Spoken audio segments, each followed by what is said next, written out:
Hi అండి, నమస్తే. Welcome back to my channel సౌజీ దాక్షు వ్లాగ్స్. మనకి పనికిరాని వస్తువులు ఏ విధంగా ఉపయోగించుకోవచ్చు, మన టైంని డబ్బుని ఎలా పొదుపు చేసుకోవచ్చు అనేది ఈ వీడియో ద్వారా మీకు షేర్ చేస్తున్నాను. ఈ వీడియో మీరు కంటిన్యూగా చూడండి. మీకు నచ్చితే లైక్ చేసి ఫ్రెండ్స్ అండ్ ఫ్యామిలీ మెంబర్స్కి షేర్ చేయండి.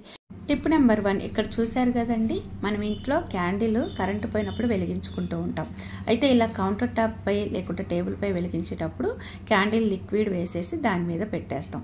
అలా కాకుండా ఒక ప్రమిద తీసుకొని అందులో ఈ విధంగా ఒక 2 ఒత్తులు వేసేసి ఈ క్యాండిల్ని ఈ ప్రమిదలో పెట్టేసేసుకోండి.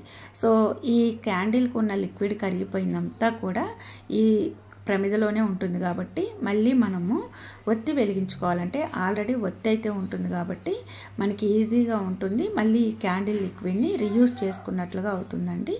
సో ఈ టిప్ మీ అందరికీ యూస్ఫుల్ అవుతుంది అనుకుంటున్నాను. మీకు నచ్చినట్లయితే లైక్ చేయండి.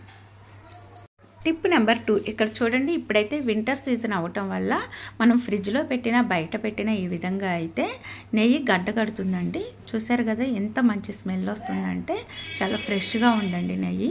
సో ఇప్పుడు దీన్ని మనము మొత్తం వేడి చేయకోకుండా ఎలా తీసుకోవాలి అంటే, ఒక్క స్పూన్ అయితే ఈ విధంగా స్టవ్ వెలిగించేసి స్టవ్ మీద పెట్టేసేయండి.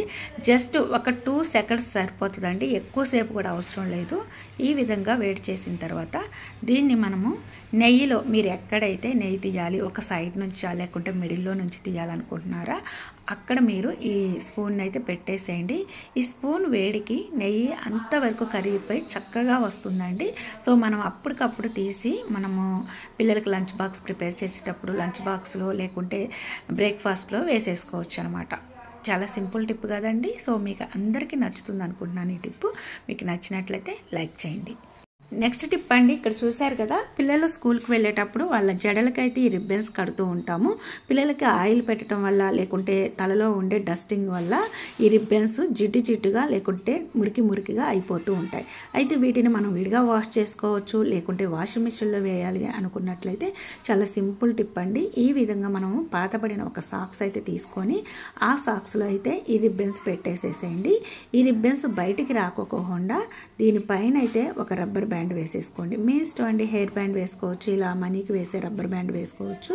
ఇప్పుడు ఈ మూట మనం వాషింగ్ మిషన్లో వేసేసుకోవటమేనండి. బట్టలు వాష్ అయిన తర్వాత మీకు ఇప్పుడు చూపిస్తున్నాను చూడండి. సో ఈ మూట అలాగే ఉంది కదా, ఆల్రెడీ డ్రై అయినట్టుగా ఉందండి. సో ఇంకా మనం ఆరబెట్టుకోవాల్సిన అవసరం కూడా లేదు. పైన ఉన్న రబ్బర్ బ్యాండ్ తీసేసి ఇప్పుడు లోపల ఉన్న రిబ్బన్స్ మీకు చూపిస్తున్నాను. ఎంత వైట్గా కనిపిస్తున్నాయో చూసారు కదండి.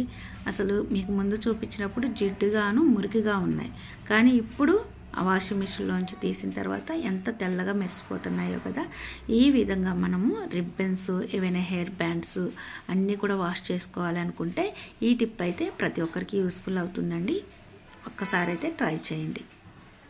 నెక్స్ట్ టిప్ అండి, ఇక్కడ చూశారు కదా, ఇప్పుడైతే వింటర్ సీజన్ కాబట్టి చలికి తట్టుకోలేక పిల్లలు పెద్దలు అందరూ కూడా స్వెటర్స్ యూజ్ చేస్తూ ఉంటారు. అయితే ఈ వింటర్ సీజన్ మనకి దాదాపు 3 మంత్స్ వరకు అయితే ఉంటుంది. 4 మంత్స్ కాకపోతే కొంచెం ఎండ చలి అనేది వస్తూ ఉంటుంది కాబట్టి మనం సరిగ్గా యూజ్ చేయాలంటే 3 మంత్స్ యూజ్ చేస్తూ ఉంటాం. ఈ 3 మంత్స్లో మనం ఒక్కసారైనా వాష్ చేసుకోవాలి కదండి. కానీ వాష్ చేస్తే ఆరదేమో అని చెప్పేసి చాలామంది ఏం చేస్తూ ఉంటారంటే, సో ఎండకేస్తూ ఉంటారు. అలా వేసే ముందుగా మన ఇంట్లో అయితే ఫేస్ పౌడర్ ఉంటుంది కదా, ఆ పౌడర్ ఈ విధంగా మొత్తం అలా చల్లేసేయండి. ఆ తర్వాత ఇంట్లో తల దూకునే దువ్వెనలు ఉంటాయి కదా, ఆ దువ్వెనతో ఇలా అనేస్తే ఇదంతా కూడా అబ్జర్వ్ చేసుకుంటుంది అనమాట. ఈ స్వెటర్ లోపలికి వెళ్ళి బ్యాడ్ స్మెల్ ఏదన్నా ఉన్నా పోతుంది, ఏదైనా ఫంగస్ ఏర్పడుతున్నా కూడా అది కూడా నశిస్తుందండి. ఇలా చేసిన తర్వాత ఎండకైతే వేయండి. మీరు వాష్ చేసినట్టుగానే చాలా ఫ్రెష్గా అయితే ఉంటుందండి. సో ఈ టిప్ మీ అందరికీ యూస్ఫుల్ అవుతుంది అనుకుంటున్నాను. మీకు నచ్చితే లైక్ చేయండి.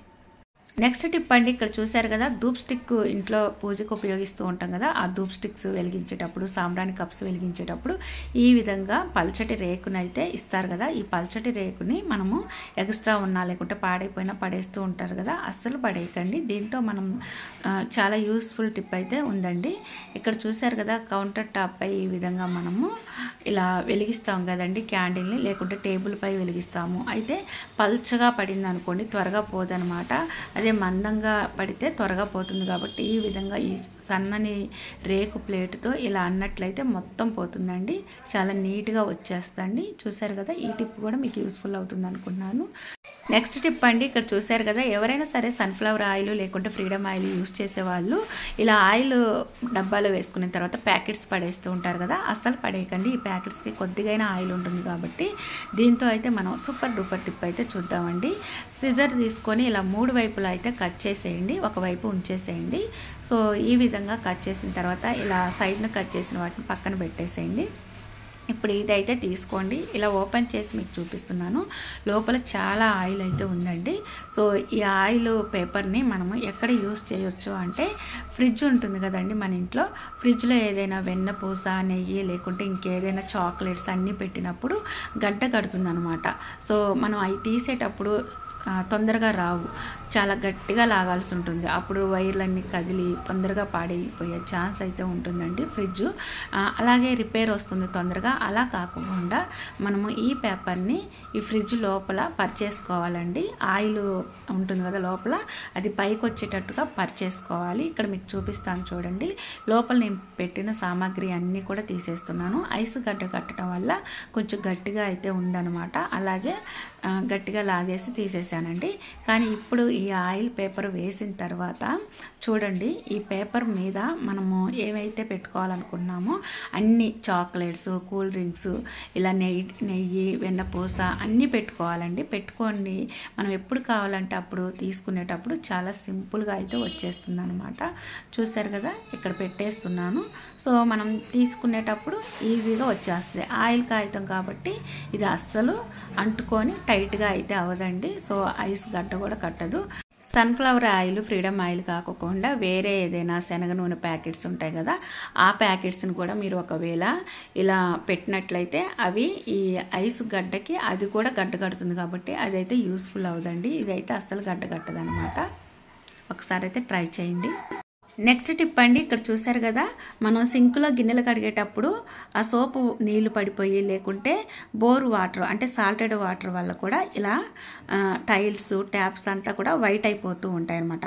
సో అప్పుడప్పుడు వీటిని ఎంత క్లీన్ చేసినా మళ్ళీ 1 గంట తర్వాత మళ్ళీ వైట్గా కనిపిస్తాయి. కాబట్టి మీరు ఒక్కసారి నీట్గా రుద్దేసి, మనం ఇప్పుడు ఇలా ఆయిల్ ప్యాకెట్స్ కట్ చేసాం కదా, ఈ చుట్టూ ఉన్న చిన్న చిన్న ముక్కలతో మీకు చూపిస్తున్నాను. కానీ ఆయిల్ ప్యాకెట్స్ మీ దగ్గర ఎక్స్ట్రా ఉన్నా కూడా ఆ పేపర్నే మీరు దీనికి వేసేసి రుద్దేసేయచ్చు అనమాట. ఈ వైట్ అంతా పోతుందండి.